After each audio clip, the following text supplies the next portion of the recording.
Flawedcast, episode 224. Who's afraid of the dire wolf?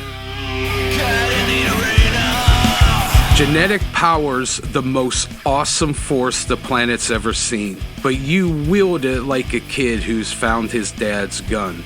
Dr. Ian Malcolm. Flawedcast, get in the arena.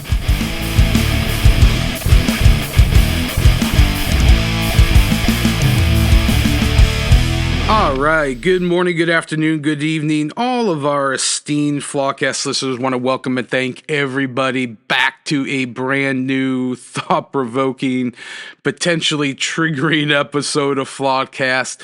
I am riding solo this week. Mr. Tuckerson is being accosted by the man and he is not able to join us. However, there was something that I really wanted to discuss and something of a timely matter that I feel like will be of interest to at least some of you. So let's get the shaken howdy out of the way and then we'll dive right into it. So I just want to welcome all of our new listeners, our new subscribers, which, by the way, those who listen but who haven't subscribed or haven't followed, please consider doing that. That does help. It does help our episodes and our podcasts get pushed higher up the line of visibility, and the algorithms and the AI takeovers and all that fun stuff does help with getting us more traction. So we do appreciate that. We appreciate everybody who's sharing. I see on social media, sharing with their friends. It just means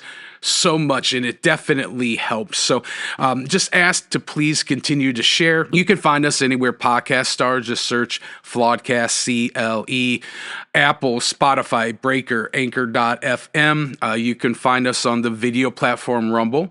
That is under Flawed Inc. In the description of this episode, there is a link to pick up a copy of my book, Smith's Heart of Man Repair Manual, and I do have some on hand. Some of you have been asking, so I'm more than happy to get you one of those in person as well.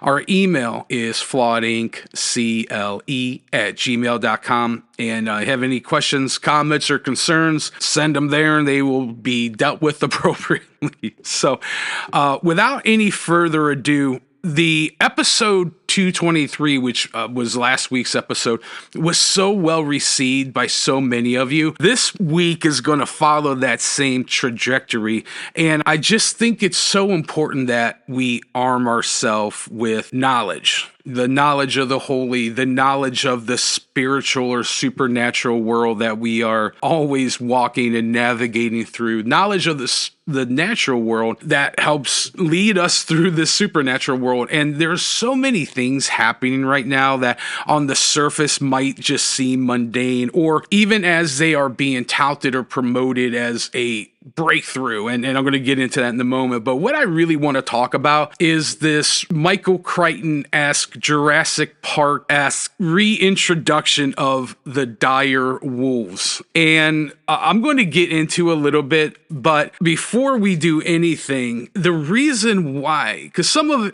people have asked, the reason why it's important we talk about these things isn't to be some fringe, some cool conspiracy theory podcast, which I love those podcasts. I love that kind of stuff. Anyone who knows me even remotely knows that Alex Jones and InfoWars are my go-tos for all things news related. However, what time and what discovery has unveiled to us is that the conspiracy theorists, generally speaking, have been more right than wrong. And I really feel, for me, one of my life verses is Hosea 4:6, and you guys hear me talk about it regularly, but in the King James it says, "My people are destroyed for a lack of knowledge."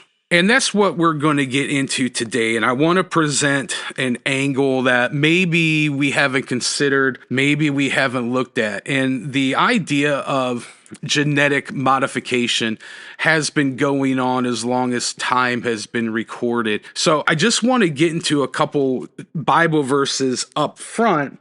I know normally we kind of hit that at the end, but this episode is going to be so dense in knowledge that I need to have the word up front so that we navigate these things and we understand what Jesus is speaking about in Matthew 24, that we understand what the word of God is and what Holy Spirit is revealing to us in this time. And if we look in Ecclesiastes chapter 1, verse 9 from the Amplified, it says, "That which has been is that which will be again, and that which has been done is that which will be done again. So there is nothing new under the sun." And I know that's a catchphrase even in pop culture, but there is nothing new under the sun. Everything we see has already been done. Hey, the poet didn't even know it.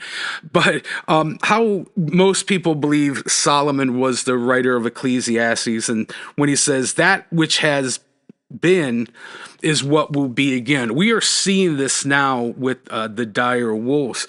I also want to read, and this is going to be something scriptural, but I'm going to get into other texts later in the episode. But this is something we talk a lot about. We talk a lot about the Nephilim. We talk about the spiritual genetic modification that in Genesis 6, I'm going to read verses 1 to 8 from the Amplified. We talk about this a lot because more and more this is becoming so prevalent that we understand what occurred, why God had to destroy the earth. But in Genesis 6, verse 1, "Now it happened when men began to multiply on the face of the land, and daughters were born to them, that the sons of God saw that the daughters of men were beautiful and desirable, and they took wives for themselves, whenever they chose and desired. Then the Lord said, My spirit will not strive and remain with man forever, because he is indeed flesh, sinful, corrupt, given over to sensual appetites. Nevertheless, his days shall yet be 120 years. There were Nephilim, men of stature,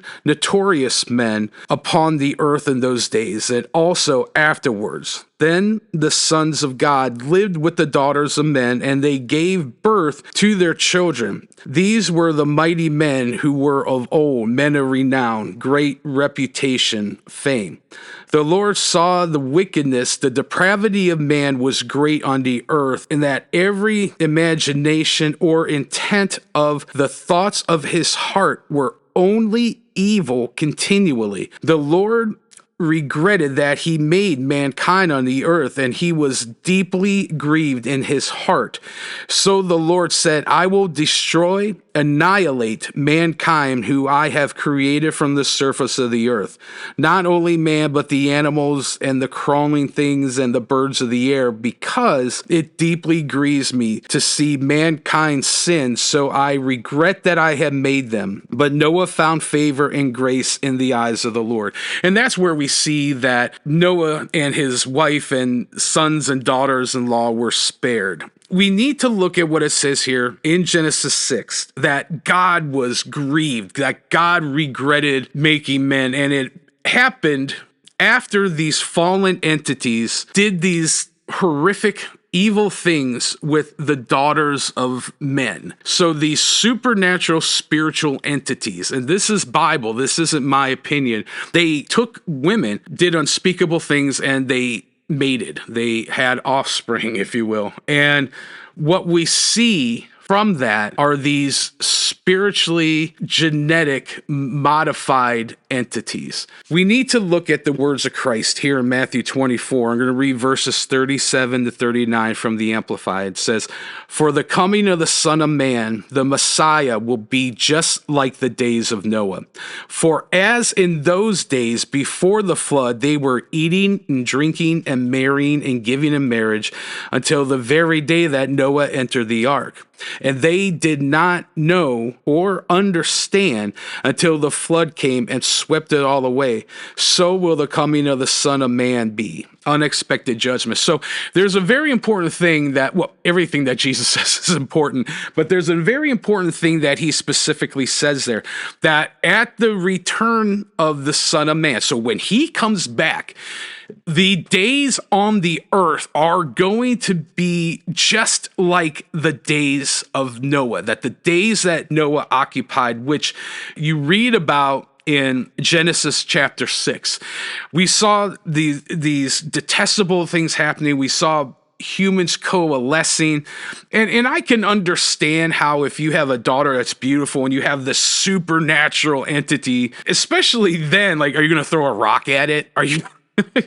you're going to poke it with a spear. And there's an understanding that what are you able to do? And what I'm wondering is, we have that technology of that day where those entities overrode it. And whether they had nuclear weapons at that time or whether they have the advancements that we have now, I don't think it matters. There's a guy who hosts a podcast, Steve Quill is his name. One of the best things I ever heard him say was, you cannot fix spiritual issues with earthly decisions. Everything is a spiritual decision. So I'm going to play a clip about the dire wolves. It's not too long. Take a listen. For those who are unaware what I'm going to be talking about, give a listen to this clip. We turn now to that remarkable scientific breakthrough. 13,000 years after the last dire wolf walked the earth, scientists say they've now brought them back. Here's our chief national correspondent, Matt Gutman, with the video tonight. Tonight, a howl 13,000 years in the making.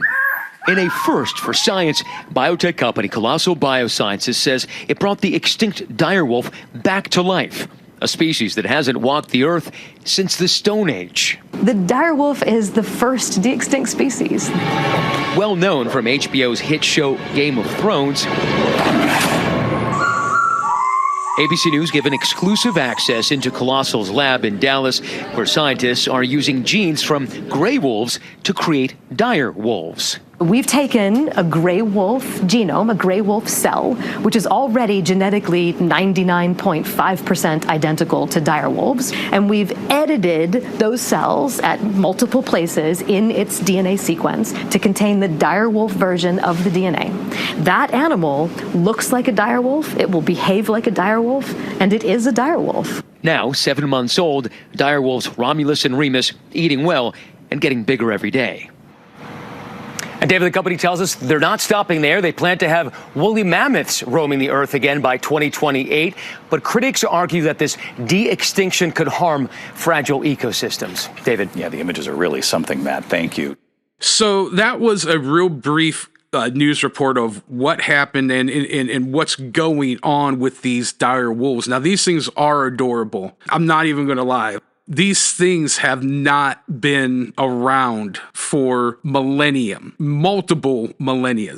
And, the wolves and the dogs that we have now, which dogs are descended from wolves, are not the same thing. As that report says, I'm going to just reemphasize with this article. And this is from USA Today, written by Janet Locher. The dire wolf went extinct 13,000 years ago. What to know about this colossal beast, which is clever when you realize the name of the company that is Colossal Biosciences that reintroduced these. A U.S. company has taken a step aimed at bringing the dire wolf back from oblivion. Dallas-based Colossal Biosciences have announced the birth of these genetically engineered wolf pups, all with striking white fur created from the help of ancient DNA obtained from fossilized remains of the extinct animals. What do we know about these prehistoric wolves? Dire wolves went extinct roughly 13,000 years ago. Their skeletal remains have been found in North and South America,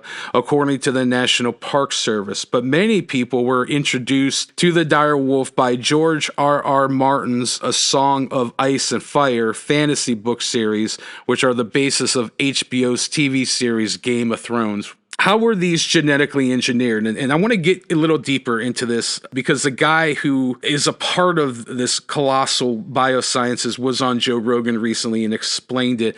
But this says, Colossal scientists extracted ancient DNA from 2 dire wolf fossils. A tooth from Idaho, roughly 72,000 years old. 20 genes of gray wolves were edited, and with DNA to include dire wolves traits in these were implemented in surrogate domestic dog mothers. 3 different dogs gave birth to the pups. So this is literally what Michael Crichton wrote about when he wrote the Jurassic Park book, and which, now we have, what's going to be 7 films. But literally the gentleman on the Joe Rogan show went a lot deeper. Not only did they extract from a tooth, but they found there's a very dense bone right where the neck and the skull kind of connect, and they extracted DNA elements from that, which gave them a more defined definition of these quote-unquote dire wolves and what allegedly separates them from modern gray wolves, which they've combined the DNAs. And if you remember, if you watched Jurassic Park or if you read the book, they took these fossilized DNA that they found and they mixed it with like frogs, with snakes, with lizards, just different things to create these genetic hybrids.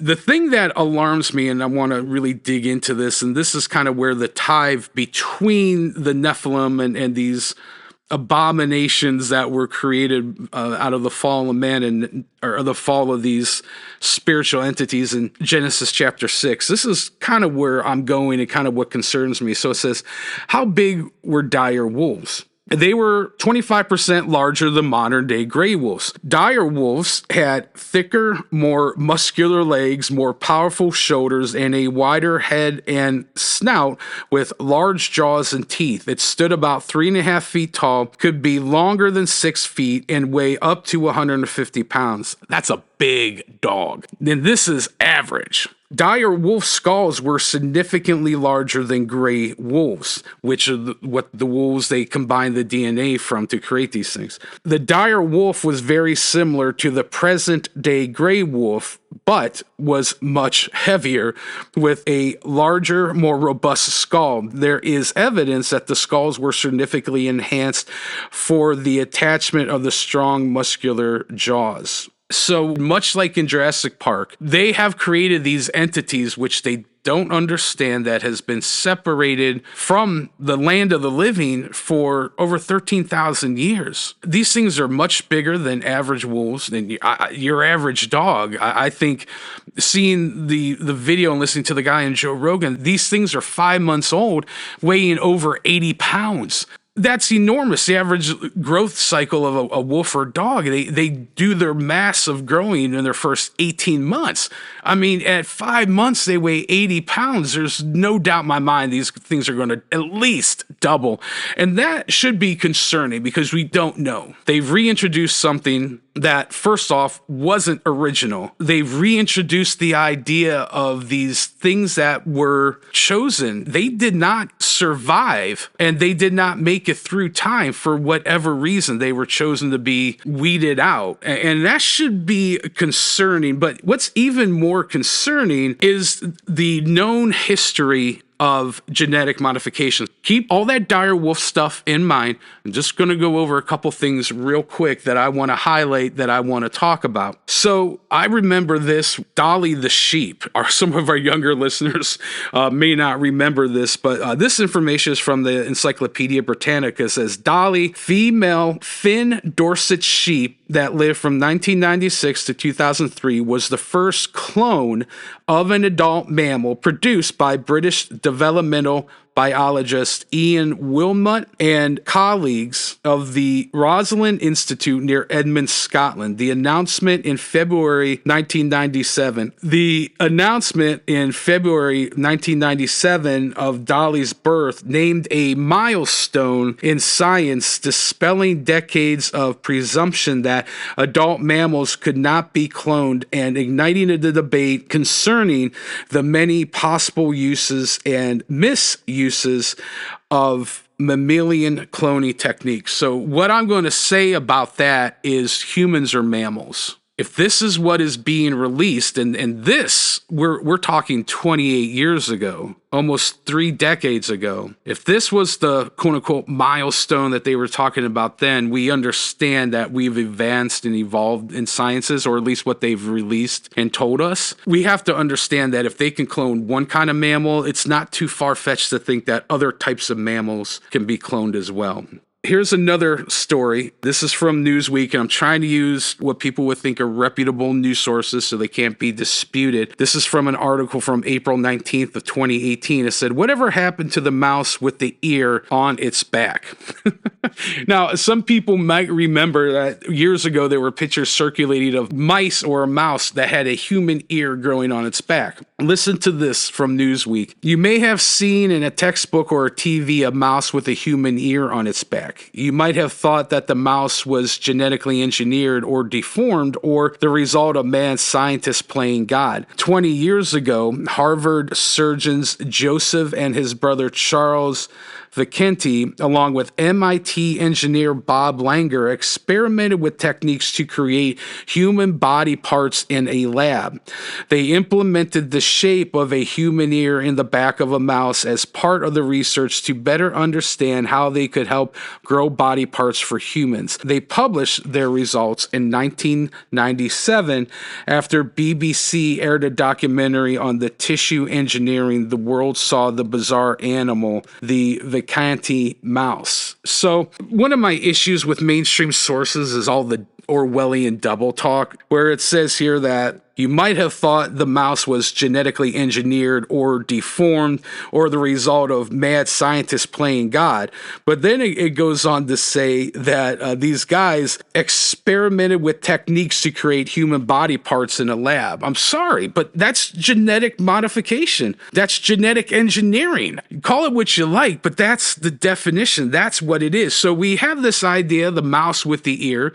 This happened in 1997. There must have been something going on in the water during that time. But here's something that I got from the MIT Technological Review, written by Emily Singer. Now, this was published May 27th, 2009. Once again, this is from the MIT Technological Review. Genetic engineered primates could lead to better models for studying disease. Last month in Japan, a very special marsupial monkey was born. One who inherited from his parents not only their marmoset DNA, but also a jellyfish gene for green fluorescent protein, GFP, that makes both the animal and his parents glow green under fluorescent light. The monkey's parents aren't the first primates to fluorescence, but they were the first to pass a genetically engineered trait to their offspring. Scientists hope to use the approach to create an animal models of neurological diseases such as Parkinson's, which cannot be adequately reproduced in rodents, the typical subjects of genetic engineering. So MIT is confessing the idea of genetic engineering. So it's like, man, how obvious or how obtuse do we have to be to not see what is really, really happening? And, you know, these are just a couple items. These are just a couple things that I just recall from my memory. I didn't even do a real deep dive because I don't even really see what the point is. We see at USA Today, we see in the Encyclopedia Britannica, we see in the MIT Review and Newsweek that they are confessing to genetically engineering mammals, to different primates. They're doing these genetic hybrids, a lot of which the technology was pioneered during the Operation Paperclip. You can look that up. It is a thing. But that brings us today, and that brings me to the idea of why. Why are they introducing these genetically modified dire wolves?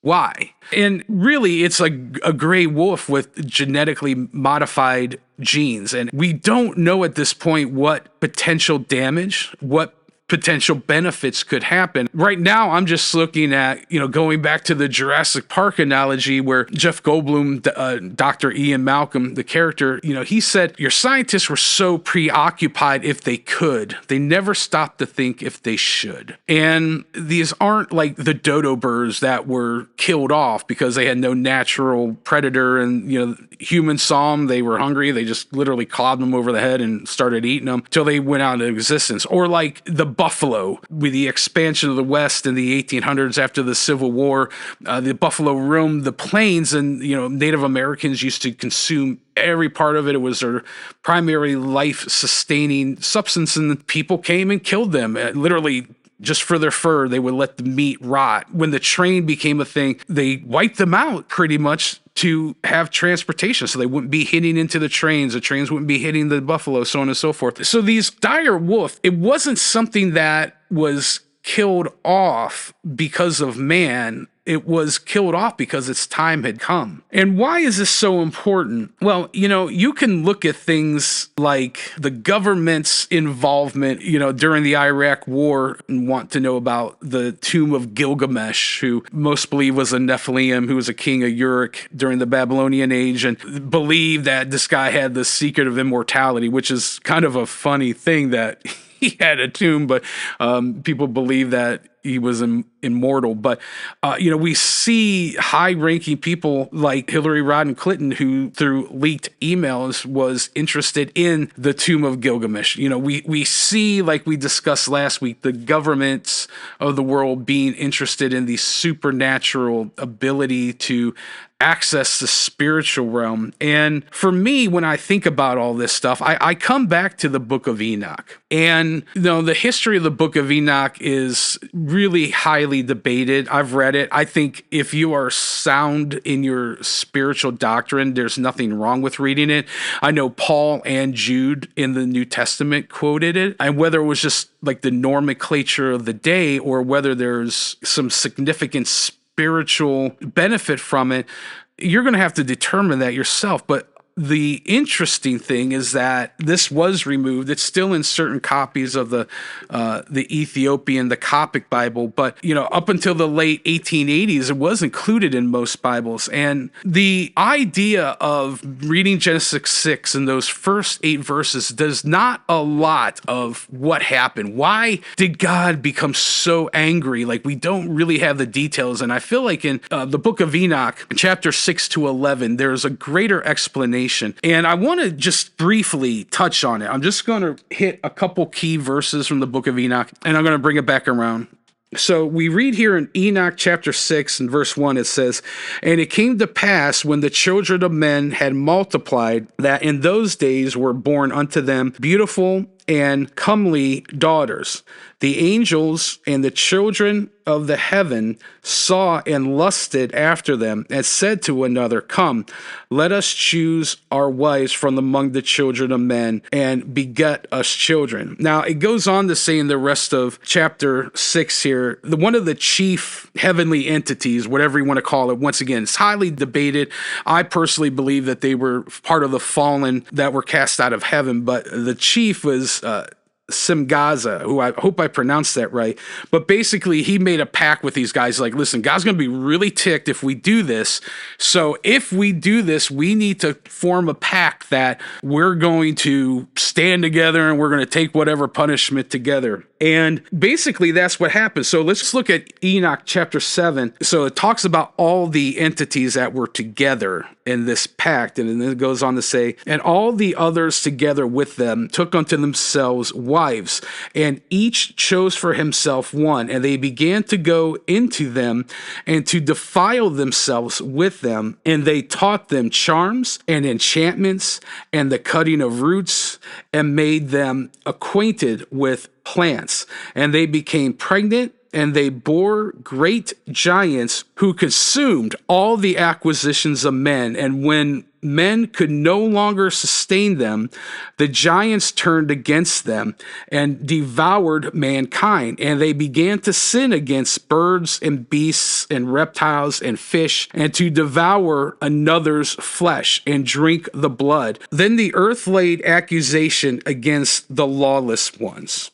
And Enoch chapter 8, "And Ezekiel taught men to make swords and knives and shields and breastplates, and made known to them metals of the earth, and the art of working with them, and bracelets and ornaments, and the use of antimony, and the beautifying of the eyelids, and all kinds of costly stones, and all coloring tinctures. And there arose with godlessness and committed fornication, and they were led astray and became corrupt in all their ways. Semnuza taught enchantment, the head one, taught enchantment and root cutting. Armos, the resolving of enchantments. Berequa taught astrology. Kokabe, the constellations. Ezekiel, knowledge of the clouds. Eriquil, signs of the earth. Semael, the signs of the sun. And Sinael, the course of the moon. And all men perished. They cried, and their cries went up to heaven. And what we find here is lore very similar to the idea of the Promethean fire. The quote-unquote gods in Greek and Roman mythology came down and taught men how to create fire, taught men these things that the quote-unquote gods did not want them to know. And what we see here are these entities came and taught divination. They taught what we would call modern day witchcraft. They taught how to make potions, how to make spells. They taught instruments of war. They taught how to harn metal. They taught how to harvest metal and how to harn it and to use it for weapons. And through that time, the godlessness began to increase. And as they multiplied, as these Nephilim, as these not fully human, not fully spiritual entities were created, they were unleashed upon the earth into the form of just defilement before the Lord. And once again, take what you want from the book of Enoch, but I think it really expounds on the reason why God was so upset and why God regretted making humans. And what we understand is that the spiritual genetic engineering of that time, what caused the annihilation of all but a handful of humans, once again, Noah and his wife and his sons and daughters-in-laws, what we understand from the increase of evil, the introduction into defilement and enchantments, casting spells, conjuring evil, all this stuff that we begin to see now more and more at the Grammy Awards, at the NFL halftime show, at these other things in public, we're now seeing that knowledge was unleashed at that time, which it grew. During that time, these giants, it says it absorbed all the acquisitions of men, which basically meant all the food that men farmed, all the cattle, everything was consumed by these giants to the point where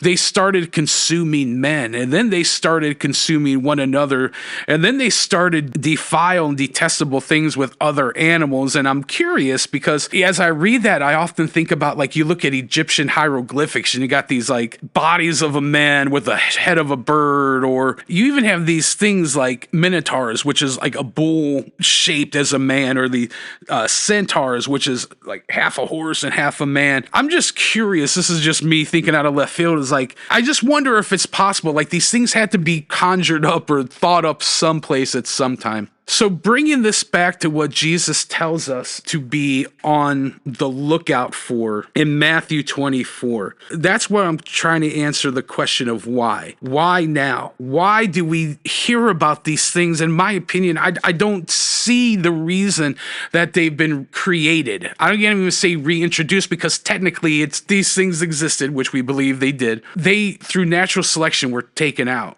And they're not even pure. They are genetically engineered gray wolves when you boil it down. But when we look at Matthew 24, 37 to 39, and Jesus says, as it was in the days of Noah, so it'll be at the return of the Son of Man, we are starting to see these chemically, genetically engineered and mutated things. And even to the point where during COVID, and we've done episodes about this, where the mRNA genetically alters the DNA strand, the 23 genomic strand, where these mRNA vaccines through nanotechnology genetically altered the genomic strand, the DNA of human beings. And we're beginning to see this more and more. If we are just learning about these creatures that are being reintroduced, you look at these things, they're adorable, they're cute, and you're like, oh, I want one. I want to cuddle with one of them. And they're adorable. What they are 1 week, 2 weeks, 3 weeks, a month, 2 months, 3 months is not what you look at now when they're like 5, 6 months as they get older. And this is just the tip of the iceberg of what we know. If they could reproduce and clone mammals 30 years ago, if they can grow genetically engineered human body parts off of mice, what do we not know? And I don't even know if it's important that we know this. What we do know is that Christ said we need to keep watch. We need to look, because when we see these things, we need to understand that his return, that 7-year period of time called the tribulation, will soon be upon us. And this, I believe, is a sign prophetically to those who are discerning, as the Lord warned us in Hosea 4:6, my people perish for a lack of knowledge. God is giving us insight, and God is revealing to us that the genetic mutilation, the genetic manipulation spiritually that occurred back in the time of Genesis 6, we are now seeing in a chemical, in a bioengineered scientific manner. And it boils down to the same thing. God loves his creation. He loves the humanity that he created. He filled the earth with wonderful and beautiful creatures for many different reasons. And it's like the robbing of innocence in abortion rituals, or not even operations. We see that the devil wants to hurt the heart of the Father. And I believe when you boil everything down, this is why this is coming to knowledge, why this is coming out and being released. And this is another kind of either a deep dive or kind of off the reservation. I don't know, take for what you will, but I think that there is insight, maybe not into what I have said, but into what the Lord is showing us. And I want to encourage you guys, study, look into these things, look into the Word of God, find and allow the Lord to speak to you as to what you need to know and be aware of, and keep watch. Jesus said, watch and pray that you will not be led into temptation. And the temptation with these things are, they're adorable. I want one. But are you being primed by something fuzzy and cute and adorable to bring in something that is spiritually devastating? Like the movie Gremlins, you look at Gizmo and he's cute, but the second you feed him after dark, you got Gremlins. And that's where I'm just going to leave this episode. I'm going to pray. Father, I just ask right now that as you reveal things, as you show things to me, I ask that I've done a proper job communicating. And Lord, I pray right now that the spirit of wisdom and revelation would literally manifest and come upon the people that are listening. I ask, Lord, that you would draw them into deeper communion, a deeper relationship with you, Jesus, that you be the one to lead them, to guide them into truth. I pray that anything that I have said that of my own imagination or my own creation or anything that is not of you would fall away and fade away, but that your word would remain, and that you and your truth would lead, guide, and direct everyone listening. And I ask, God, that you would open the eyes of everyone listening's heart and reveal to them who you are, Jesus. In your name, amen. So kind of another weird one, but I want to thank you guys for listening. Hopefully just me talking wasn't too boring and you guys got something out of it, but I want to thank and bless all you guys for listening. I want to thank you guys once again for sharing. Make sure you follow, make sure you subscribe, and also make sure you share. We're just asking you guys to continue to share, get the word out about what God's doing with this podcast, the information that he's given to us to give to you, because that's how we grow. That's how the people in our community, in our family, and in our lives get information that they can grow in the Lord, they can mature and become discerning on their own. You can find us anywhere podcasts start. Just search Flawedcast CLE, Apple, Spotify, Breaker, Anchor.fm. We are on the video platform Rumble. Just search Flawed Inc. You can find us on the Project Mockingbird social media, Facebook, X, Instagram, Getter, Gab, and Parler, all under Flawed Inc. In the description of this episode is a link to get a copy of my book, Smith's Heart of Man Repair Manual. I do have some on hand, so if you want one, if you want me to autograph it, let me know. I'd be happy to do that. Our email is flawedinccle@gmail.com. Questions, comments, or concerns, send them there. Message us on our social. But we will see you guys next week.